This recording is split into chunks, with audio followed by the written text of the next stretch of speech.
ইফতারির কিছু কাজ আগে থেকে গোছানো থাকলে রোজা রেখে কষ্ট যেমন কম হয়, তেমনি সময়ও কিন্তু অনেকটাই বেঁচে যায়। প্রত্যেকদিন একই ডাল ভিজিয়ে সেটা ব্লেন্ড করা, ছোলা ভিজিয়ে সেদ্ধ করা, এটা যেমন সময় সাপেক্ষ, তেমনি প্রত্যেকদিন একই কাজ করতে কিন্তু বিরক্তও লাগে।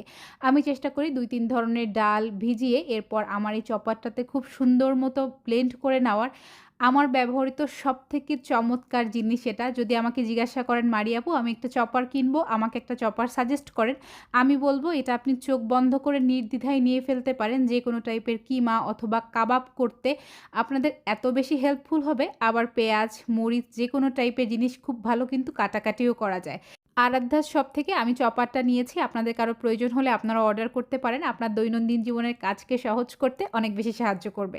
তো এখানে আমি চিকেন কাটলেট বানাচ্ছি। এটা খেতে আমার বাচ্চাটা বেশ পছন্দ করে। তো আমি অনেকগুলি বানিয়ে নিয়েছি। আর একবারে আমি ডিপ ফ্রিজে রেখে দিব বেশ কয়েকদিনের জন্য। যখন প্রয়োজন হবে তখন কয়েকটা নিয়ে ভেজে দিলেই হয়ে যাবে। আর ডালটা যে করে রেখেছিলাম ওইটাও আমি বক্সে রেখে দিচ্ছি। আমার একদিনে আসলে যতটুকু প্রয়োজন আমি ওভাবেই রাখি।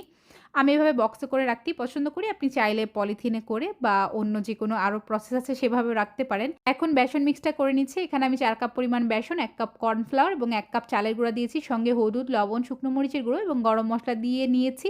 এটা শুধুমাত্র তেলে ভাজা করার আগে গুলে নিলেই হবে। প্রত্যেকদিন একই কাজ বারবার করতে হবে না। আর এখন আমি ছোলাগুলো সিদ্ধ করে একদিনে যতটুকু পরিমাণ প্রয়োজন ওভাবেই রেখে দিচ্ছি।